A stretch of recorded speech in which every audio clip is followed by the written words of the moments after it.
আসসালামু আলাইকুম রহমতুল্লাহ। সম্মানিত ইমাম সাহেবগণ, আপনারা জানেন ইমাম, মুয়াজ্জিন এবং খাদেমদেরকে সরকারিভাবে একটা ভাতা দেওয়া হবে। এই উপলক্ষে মসজিদের নাম এবং ইমাম সাহেবদের, সম্মানিত খতিবদের এবং খাদেমদের এবং মুয়াজ্জিনদের নাম দেওয়ার জন্য একটা লিস্টি দেওয়ার জন্য জানানো হয়েছে। এই লিস্টিটা আপনি কিভাবে দিবেন, এটা সুন্দরভাবে একদম পুরোপুরিভাবে আপনাকে লিস্টটি আমি বুঝিয়ে দেব। ভিডিওটি দেখতে থাকুন, পুরোপুরি দেখেন লিস্টটা আপনাদের সামনে। ফর্মটা আমি পূরণ করে দেখাই দিচ্ছি সহজে, যাতে আপনি বুঝতে পারেন। আর এই ফর্মটা আপনি আমাদের কাছ থেকে নিতে পারবেন। আমাদের কাছ থেকে নেওয়ার জন্য আপনাদের নম্বর দেওয়া হবে। ওই নম্বরে হোয়াটসঅ্যাপ আছে, হোয়াটসঅ্যাপে নক করলে দিয়ে দেবো। অথবা হ্যাঁ, হোয়াটসঅ্যাপে সবচেয়ে সুবিধা হবে। হোয়াটসঅ্যাপ নম্বর ডিসক্রিপশন বোর্ডে থাকবে, অথবা স্ক্রিনে দেওয়া যে নম্বর আছে ওই নম্বরে যোগাযোগ করে নক দিয়ে রাখবেন যে ভাই আমার ফর্মটা লাগবে, আমি ফর্ম দিয়ে দেবো। আর আমাদের চ্যানেলটি সবসময় যেন ইসলামিক কাজে নিয়োজিত, ইমাম, মুয়াজ্জিন, আলেম ওলামাদের জন্য এবং অন্য দিনী ভাইদের জন্য।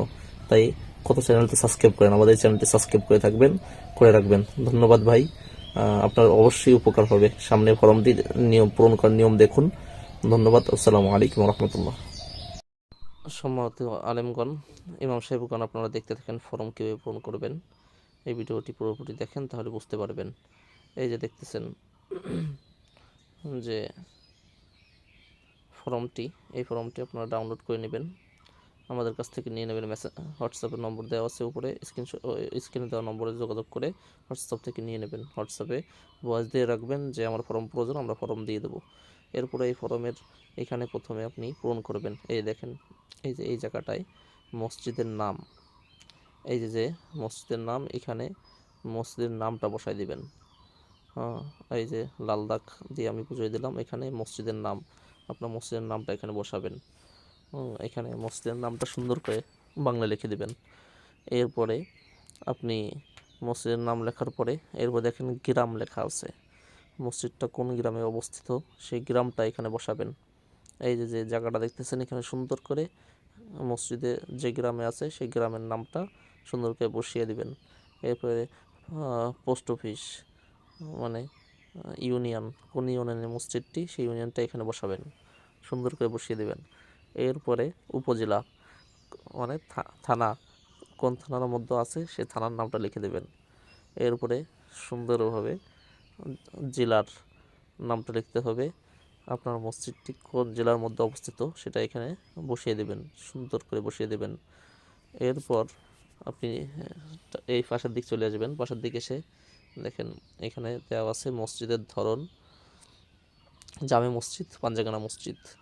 এই যে দেখতেছেন টিক দিতে বলতে হবে, এরকম একটা টিক দিবেন, ওই যে টিক চিহ্ন ছোট একটি, ওই যে এরকম একটা টিক দিয়ে দেবেন।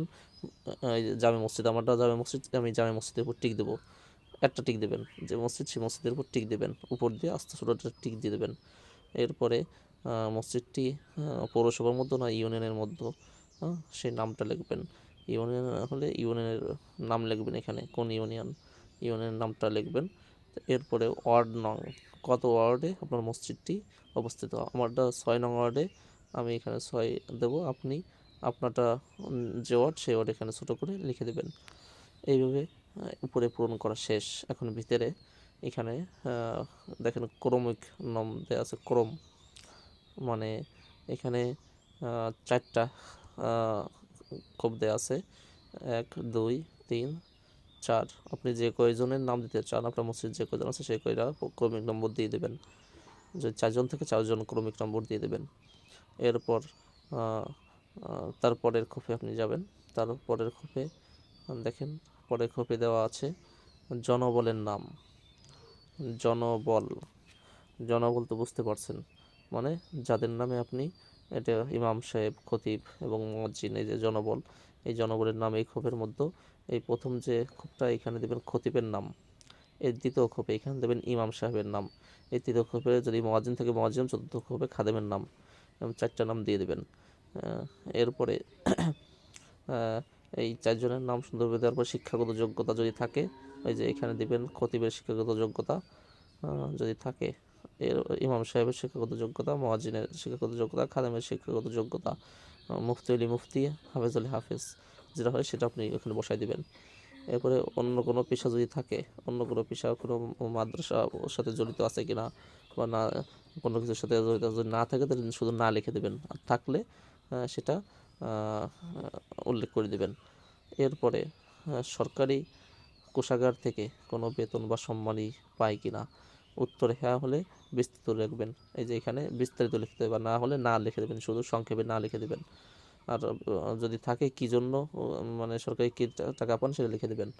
আর এখানে এনআইডি নম্বর মানে এই প্রথম খোপে ইমাম সাহেবের এনআইডি নম্বর মানে ভোটার আইডি কার্ডের যে নম্বরটি আছে সেই নম্বরটি এখানে প্রত্যেকের সামনে সুন্দরভাবে বসাই দেবেন। এখানে 10টা নম্বর থেকে 10 নম্বর, এরপরে মোবাইল নম্বর যে নম্বরে বিকাশ আছে এমন একটা বিকাশ নম্বর এখানে বসাই দিবেন। ইমাম সাহেবেরটা আলাদা, মুয়াজ্জিন সাহেবের আলাদা, যার যার সামনে তার তার বিকাশ নম্বর এখানে বসাই দিবেন। হয়তোবা সুন্দরভাবে বুঝতে পারছেন ফর্ম পূরণ করা, প্রতিটা সেক্টর আপনাদেরকে বুঝিয়ে দিয়েছি। এবং এটা পূরণ করা হলে দেখেন লেখা আছে মডেল মসজিদে জমা দিতে হবে। বর্তমানে ইসলামিক ফাউন্ডেশনের অফিস আছে মডেল মসজিদ, মডেল মসজিদে জমা দিয়ে দিবেন। অবশ্যই ফর্মটা পূরণ করে জমা দেবেন। তবে ফর্ম কিন্তু এখনও পূরণ হয়নি, এইভাবে প্রত্যয়ন করা যাচ্ছে যে উপরে তথ্যগুলি সঠিক। এই সঠিক এটা যাচাই বাছাইয়ের জন্য আপনার কিছু স্বাক্ষর লাগবে। এই যে আমার জানা মতে উপরোক্ত তথ্যটি সত্য, আমার জানা মতে উপরোক্ত তথ্য সত্য, এটা স্বাক্ষর সিল টিল দিয়েছে কিনা সেই বিষয়টা। এই যে এখানে বিষয়টা হচ্ছে কাউন্সিলরের স্বাক্ষর এটা প্রয়োজন নাই, তার কারণ তারা বর্তমানে নাই, কিন্তু এইটা দিবেন সাধারণ সম্পাদকের স্বাক্ষর, নাম, মোবাইল নম্বর, সিল, এটা দিয়ে দিবেন। কিন্তু ওই যে এর আগে যেটা দেখালাম বাম সাইডে ওটা হলো কমিশনারের স্বাক্ষর টাক্ষর এগুলো লাগবে না, ওটা আপাতত না হলে চলবে। এখানে সভাপতির স্বাক্ষর, নাম, মোবাইল নম্বর, সিল এটা মেরে জমা দিবেন। আবার বলতেছি ওই প্রথমে যে কমিশনার বা ওয়ার্ড মেম্বারের যে স্বাক্ষর আছে ওটা লাগবে না, ওটা প্রয়োজন নয়, কারণ ওটাগুলো বর্তমানে বাতিল, ওগুলো বর্তমানে শিথিল রাখা হয়েছে। কিন্তু এই সভাপতি, সেক্রেটারির স্বাক্ষর, মোবাইল নম্বর, নাম, এগুলো সিল, এগুলো মেরে নিয়ে যাবেন। আর এটা জমা দেবেন কোথায় আমি আবার বলে দিচ্ছি, এই দেখেন মডেল মসজিদে জমা দিতে হবে।